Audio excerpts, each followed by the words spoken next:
Oke teman-teman investor, di Bursa Efek Indonesia ada satu perusahaan yang ceritanya unik banget, bahkan bisa dibilang misterius. Namanya PT Organon Pharma, kodenya SCPI. Nah, dalam penjelasan kali ini, kita akan coba bongkar sebuah paradoks investasi yang luar biasa dari perusahaan yang satu ini. Coba deh bayangin skenario ini. Ada sebuah perusahaan yang kinerjanya bagus, untungnya gede, tapi sahamnya, ya gitu, beku. Nggak bisa kita jual atau beli sama sekali. Udah lebih dari 10 tahun loh. Nah, ini dia teka-teki utama yang akan kita pecahkan bareng-bareng. Oke, kita lihat dulu lini masanya ya. Perjalanan SCPI jadi saham zombie ini dimulai di bulan Februari 2013. Waktu itu perdagangannya dihentikan karena perusahaan berencana untuk delisting atau keluar dari bursa. Setahun kemudian, rencananya disetujui pemegang saham. Tapi anehnya sampai sekarang, udah lebih dari 1 dekade, saham ini masih aja nyangkut di bursa. Nggak bisa diperdagangkan, tapi juga belum resmi keluar. Ini anomali pertama yang harus kita pahami. Tapi, ingat, sebagai investor yang cerdas, kita nggak boleh cuma lihat status sahamnya aja. Yuk kita geser fokus kita. Kita coba intip dapur perusahaannya. Sebenarnya mesin apa sih yang ngegerakin perusahaan yang sahamnya seolah-olah mati suri ini? Oke, tolong ingat baik-baik angka ini. Rp29.000. Ini adalah harga terakhir SCPI diperdagangkan sebelum dibekukan di tahun 2013. Angka ini bakal jadi patokan utama kita waktu kita bongkar nilai perusahaan ini nanti. Nah, sekarang bandingin angka yang tadi sama yang ini. Pertumbuhan pendapatan SCPI di laporan keuangan terbarunya meroket lebih dari 42%. Ini jelas bukan perusahaan yang sekarat, ini bisnis yang lagi lari kenceng, teman-teman. Dan ini bukan cuma soal pendapatan loh. Coba lihat. Laba bersihnya tumbuh lebih dari 55%.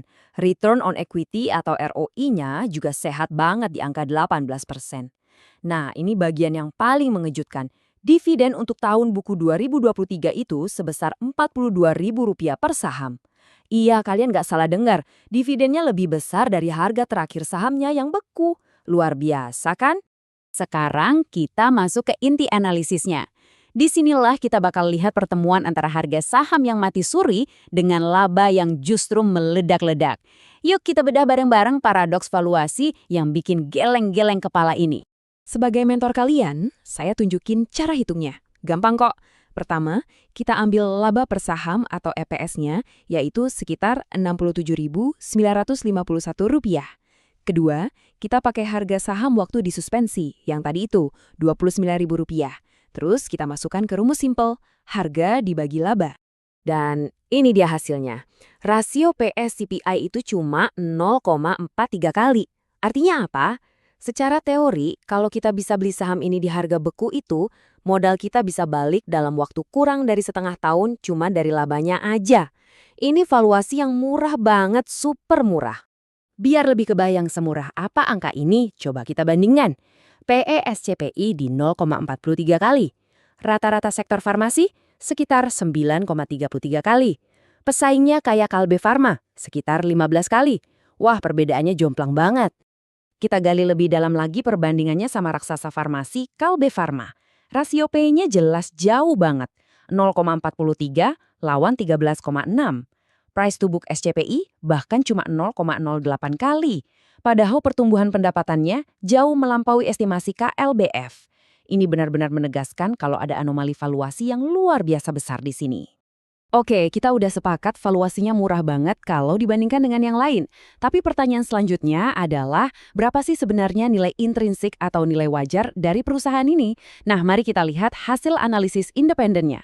Sebuah analisis independen pakai metode discounted cash flow atau DCF menyimpulkan sesuatu yang bikin melongo.